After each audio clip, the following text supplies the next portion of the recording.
Mr. Transformers 96 here with another video where I'm going to be talking about some newly shown Transformers figures, and we finally have some more reveals for the Transformers Studio Series line.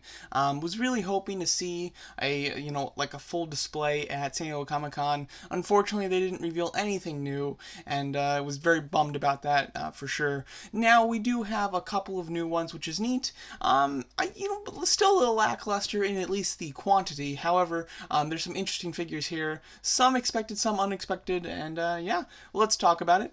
So the three figures that we have, these are from the Deluxe series, all Wave 1 of 2020. So these are going to be figures that are released, within 6 months, I'd say.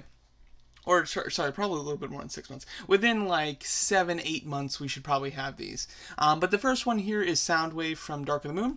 This has been one that's rumored for so long. This has been one that's on all the rumored lists. So we finally are able to see it. I'm sure that pretty soon we'll probably get like HD pictures of these, and I might do a separate video. However, for now, these are the best pictures I have, because the only way that we have these is that they did a big panel, and these are taken from the panel, from some videos from the panel.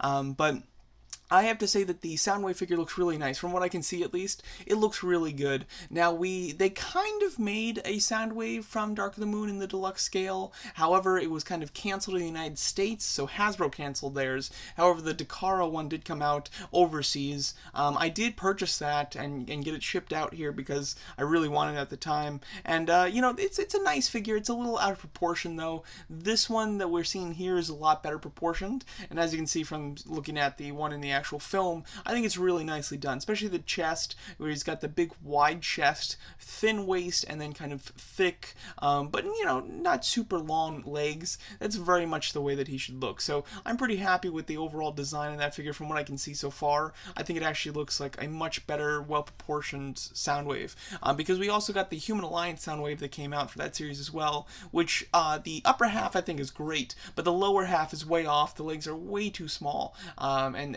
their weird little feet, little toes. It looks very odd. So we haven't had like a great movie Soundwave figure yet, and this I think is probably going to be our first one. From what we can see here, it looks quite good. Hopefully the paint is really nice too. I hope it's not very dull. I hope it has some shine to it.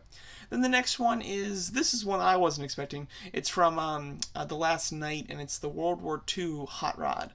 So split second, type of a shot. The only like solid picture I could find of it was this very small one at the bottom here from the actual movie. We do have a nice piece of concept art for it, but it's barely seen in the film at all. But it's Hot Rod in his look in World War II when he's infiltrating some sort of Nazi headquarters with Bumblebee in his World War II look. Now the one thing I kind of like about this is that they just did the Bumblebee World War II one, so to have this guy to go with that figure would be quite nice, I must say.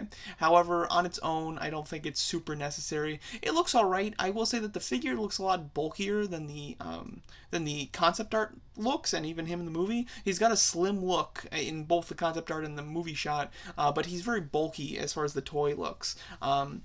So that's a little disappointing. It looks like he has a decent backpack too. Who knows? It might not be too bad in person, but from what I can see here, it doesn't look great.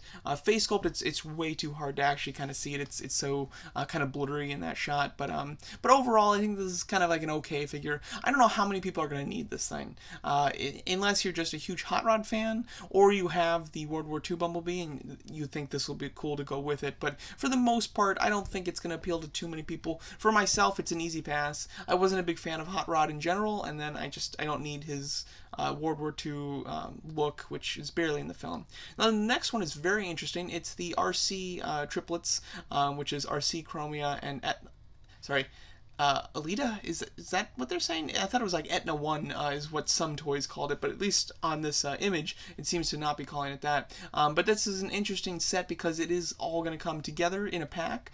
So these will be kind of small, I'd say Legion or kind of Scout class figures sold as a deluxe figure, because obviously, a couple smaller ones equal a little bit of a bigger one. So this is an interesting set. I'll be very interested to see how big they are and how complex they look. look. The bikes look pretty nice. The figures themselves do look very simplistic. I hope that they're not as simplistic as Legends, though. Those are really simple. So I hope that they have a little bit more detail going on. But for the most part, I think that they look neat. I am also wondering if they're going to include any way to stabilize them, like the Deluxe ones did when the Revenge of the Fallen toy line was out. They came with like little bases that can be attached to kind of stabilize them so you can display them standing. But with these, they're not picturing any here. I do hope that there is a way to actually display them where they're all standing. There is like some concept art of the triplets like combined in like a combined mode. Obviously never used for the film, but the concept art's there, so it would be really cool if this set could also do that. No word on that yet though, but that would be pretty neat.